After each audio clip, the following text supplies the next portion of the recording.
The three AP classes that I would avoid taking.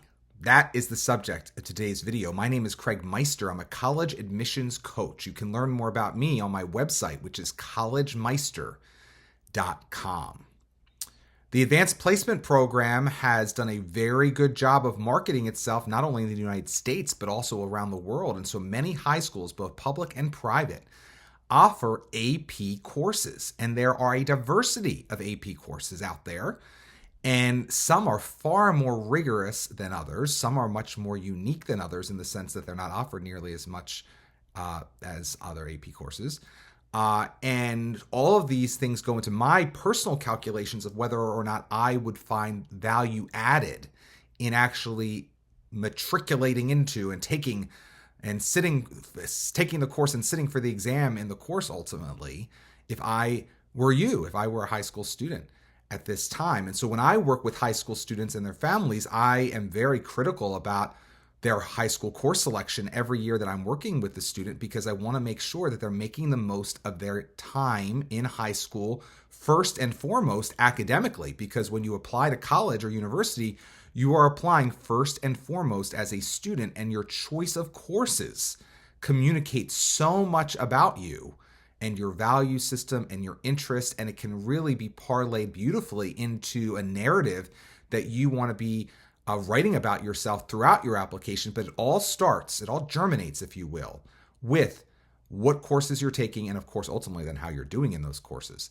So let's talk today about 3 AP courses that I personally would avoid, and I will explain why I would avoid them. Basically, it comes down to a combination of rigor issues in my mind, as well as the quality of the content of the curriculum of these 3 courses, and potentially even the politicization. I don't think I'm saying that right. It's early, so I'm just going to, you sort of get these courses are a little bit more political in terms of their course writing, and a little less down the middle in terms of, in terms of sort of scientific / non-biased rigor, if that makes sense. So for all of those reasons, these courses are dubious choices in my mind for taking, though of course there are scenarios in which you may want to take all 3.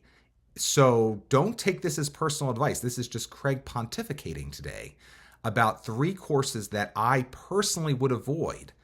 But I will also explain maybe a scenario or two in which you may want to consider these courses because they could be a fit for your unique situation. So number 3 course that I would avoid taking, and this one is harder than the other 2 to sort of definitively declare off my list. But I will say it anyway. It was a close call between this and one other AP course. But number 3 on my list of AP courses that I would avoid taking would be AP Psychology. The AP itself, the people who produce it, they can't even decide if AP Psychology is a social science course or a science course.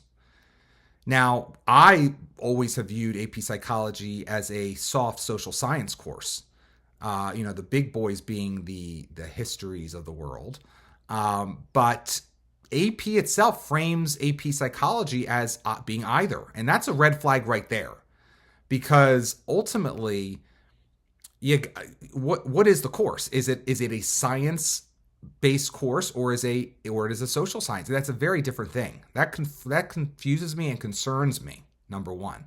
Beyond that, no one has any doubt that AP Psychology, while it may cover a diversity of psychological topics and introduce students to the world of psychology as discussed, practiced, framed, and considered today, it's not as rigorous as most of the AP science courses, and it's also not as rigorous as most of the AP social science courses. And so you're basically getting this sort of less rigorous course. Yes, it has the AP title, Yes, it might interest you, and that would be maybe a situation in which you may want to take it because you're really curious about psychology. Maybe you want to consider majoring in psychology in college, though so many people do it. It's really not a differentiator anymore, so don't do it unless you really want to do it. But my point being, you don't really want to take this and think of it as, oh, this is going to really help boost my rigor quotient, because basically, compared to almost every other AP course, it's not going to do that, particularly the 5 core academic disciplines. I mean, obviously, compared to maybe an arts AP, it's going to be considered more of a rigorous course. But those, no one ever would say those are AP. Those AP courses are really more academic in nature. Those are more arts and very niche courses. So if you're really just comparing it to a course like an AP arts course, it's not. You've already lost, right? So it's rigor wise, it's not the same as AP biology, AP chem in the science realm, or AP Euro, or AP even AP US history, AP push in the or got all these other AP histories in the social science realm. So for all these reasons, I would really avoid it. In terms of the political nature of it, obviously psychology people have different views on the way in which psychology has evolved quite a bit over the last 50 years.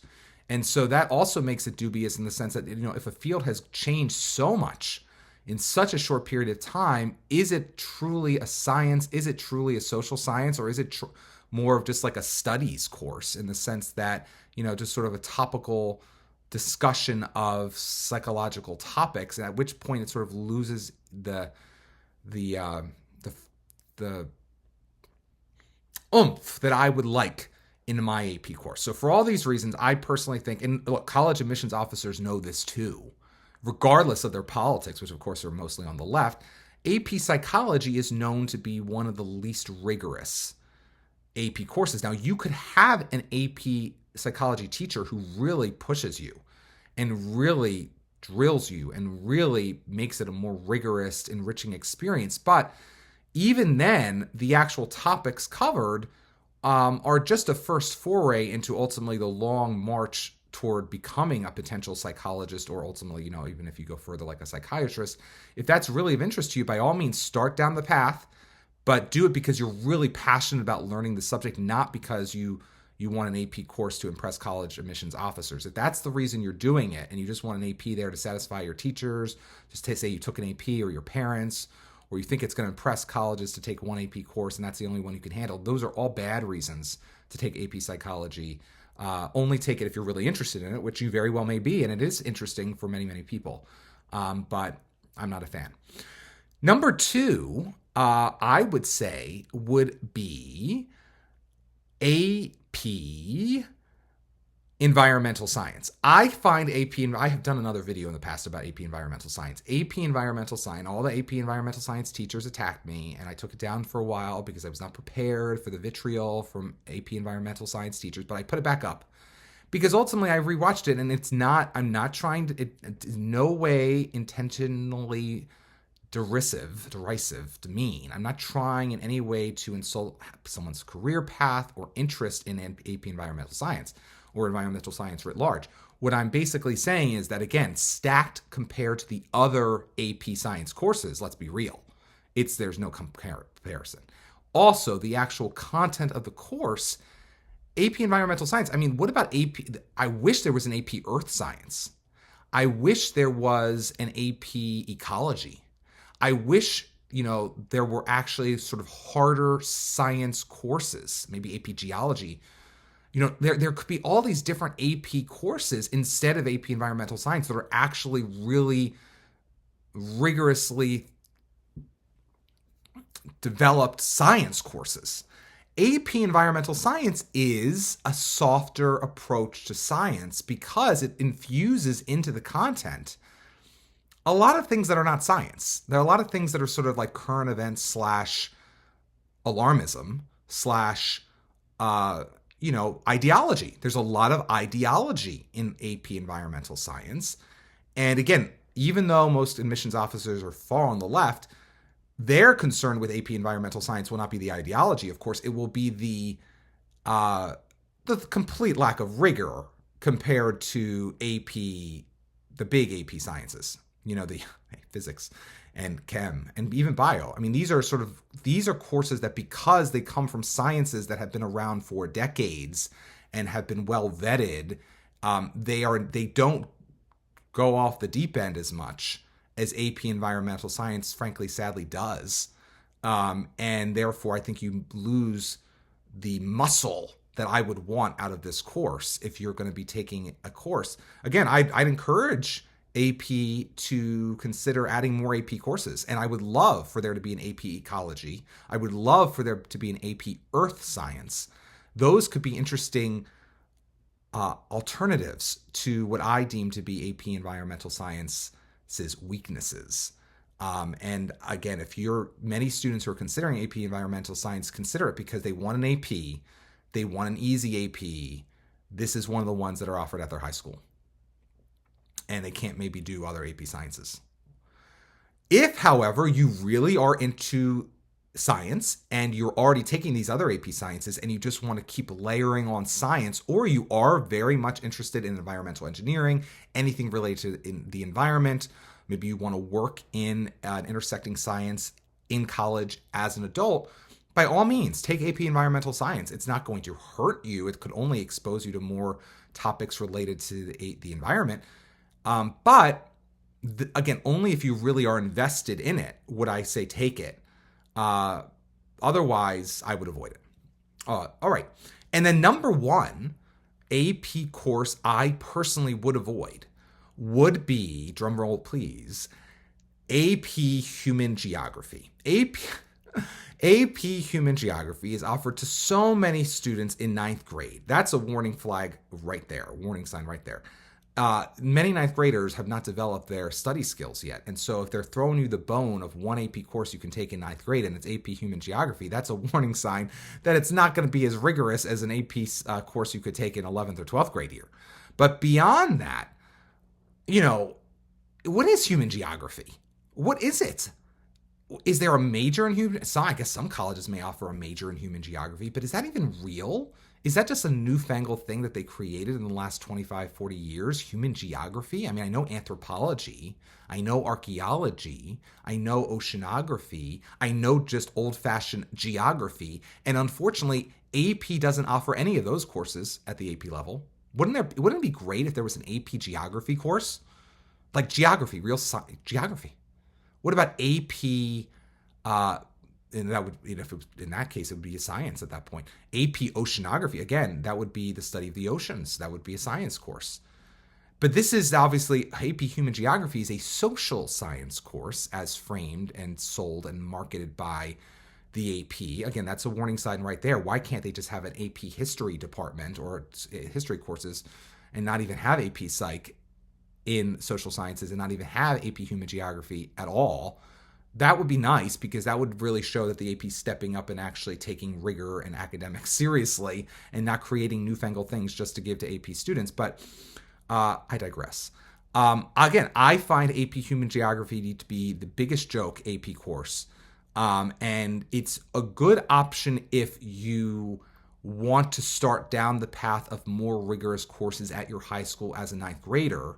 And that's the bone they're throwing you, and you have place in your schedule. But if you're going to take it instead of a real history course, I wouldn't do it, even if it means avoid not having the AP designation. Like if a lot of the smart kids in your ninth grade are taking, let's say, your high school's version of world history or great civilizations, or some and you're just doing an AP Human Geography to get the AP score up from the first year, I don't think that's worth it. I don't know of any school that would require you to take AP Human Geography in order to take a future AP history course. Now, if you go to a school that does that, please share that in the comments. I think that's a scandal, because it's not AP Human Geography is not a real prerequisite to any of the real AP social science courses, the history courses. But maybe your school has some funky rules where you need to take AP Human Geography in order to even be allowed to register or select a future AP Social Sciences course. In that situation, okay, maybe I take it just because they're blackmailing you.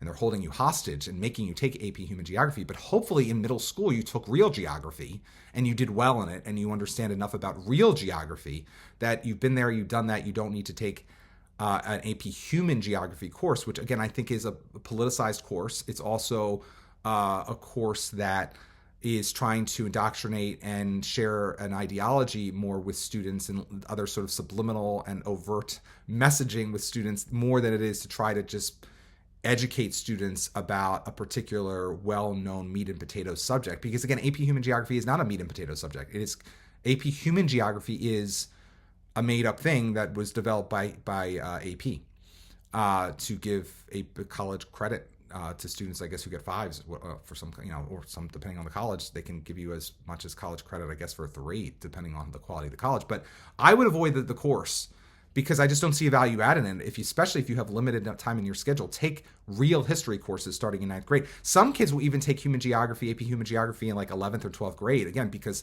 maybe they're a weaker student and they want to prove they can hang with some of the big boys academically at their school, and they want to, grab a couple AP courses before they graduate, and this is all they can handle.